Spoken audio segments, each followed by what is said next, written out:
How do I cope with knowing my girlfriend doesn't want to be sexual with me anymore? She's not sexually attracted to me. This is Reid from ReidAboutSex.com. This is Cathy from TheIntimacyDojo.com, and we love it when people send in questions. Yeah, this person said I've explained to her that it's quite an emotional thing for me, and I still love her, and it makes me feel unattractive and undesirable knowing that my partner doesn't want anything sexual between us anymore. How can I cope with this? Sure. First off, the Airlines I flew this morning lost my bag. All I had with me was my tux, so we're tuxing it up today.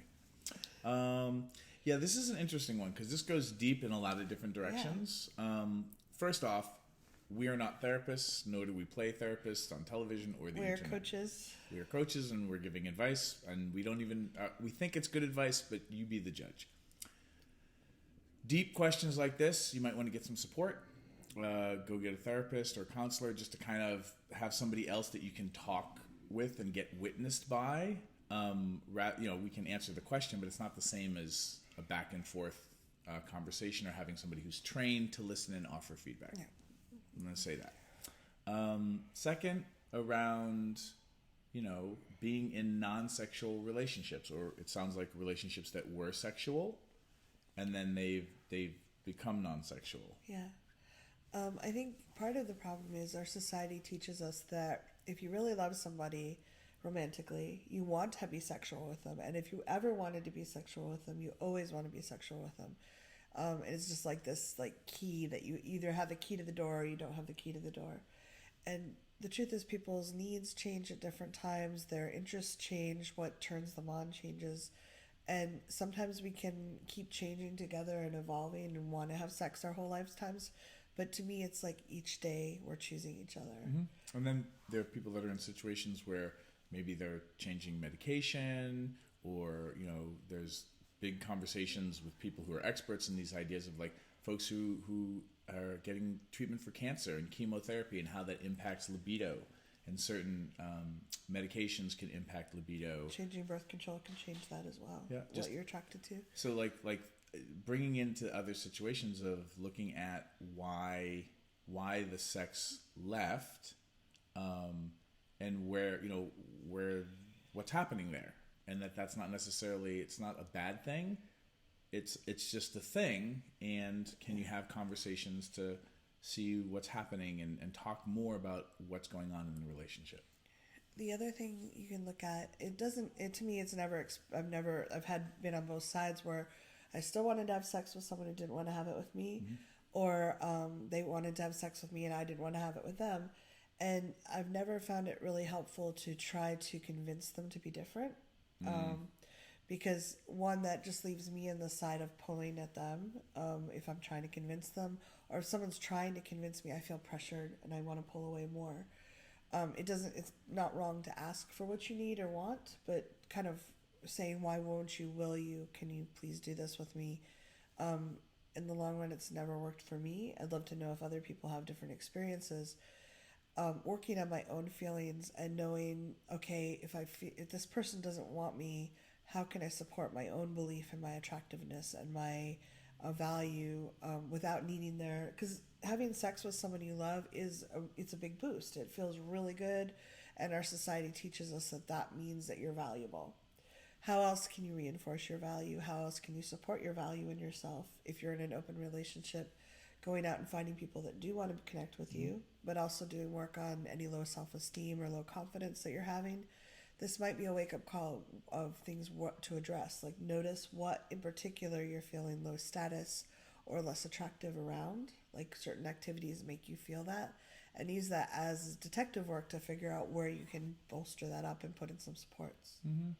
Yeah, I mean the big pieces for me are, because we don't know the details of this situation, but the approach to the situation I think is useful for all of us, because even if you're in a relationship right now where you're having lots of sex, that might shift.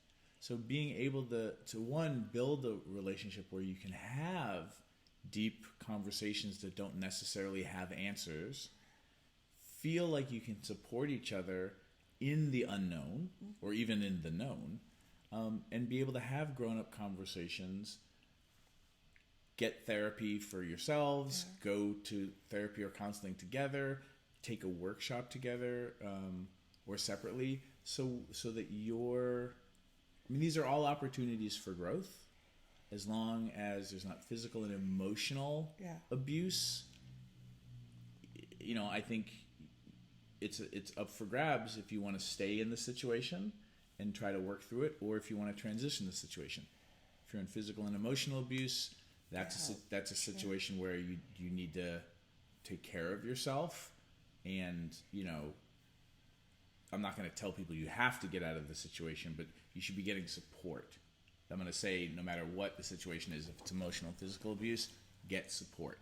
I have opinions about you should get out of the relationship, but I know that that's kind of, not everybody has a situation where they can. Yeah. So there's not have-tos, there are get-tos. These are complex issues. But like Cathy said, like, you know, how can you be true to yourself and start peeling apart the untangled mess that culture hands us? Yeah, and if you can, start noticing what your self-talk is, and maybe softening that a little bit. If your girlfriend doesn't, like, you go out to touch your arm and she pulls away, it can be a really big impact. It can be really hurtful. Like, there's a lot of emotions that come up. And if you start telling yourself, see, you're stupid and no one wants you, which I've done many times, that just adds to the wound versus, okay, I'm noticing I want to say these things. What's a little gentle? How can I soften that? How can I be more supportive of myself? Yeah. Usually what's going on is something that's going on for them. What's going on for you is that you're telling yourself. You're using the current situation to tell yourself or confirm things that you think about yourself, which are usually never the positive things. Yeah, unfortunately, we tend not to do that. But I know this is a really tough situation with lots of emotions. And if you can be gentle with yourself and use this as a momentum to improve how you feel about yourself and how supported you feel in the world, that could be a... And last but not least, this is what's also tricky. Because we collapse desirability in sex, we also realize if you're in America, I will guess other parts of the world as well, we have only a few crayons in the crayon box of what sex is. So if you can broaden the range of it's not just sex, but it's sensuality, it's intimacy, it's touch, it's caring, because we think sex is the ultimate act of caring. Yeah. Which can make people feel pressured, because now I have to have sex with you to feel like you care.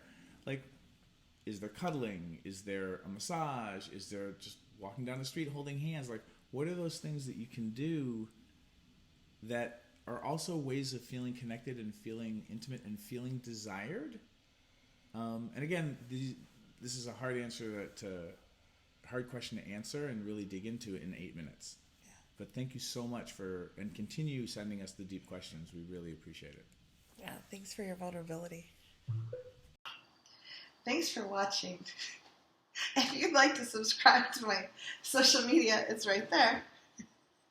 And please subscribe to this channel there. If you'd like to see more goofy Reid and Cathy, there's more videos there. See them. Why are they there?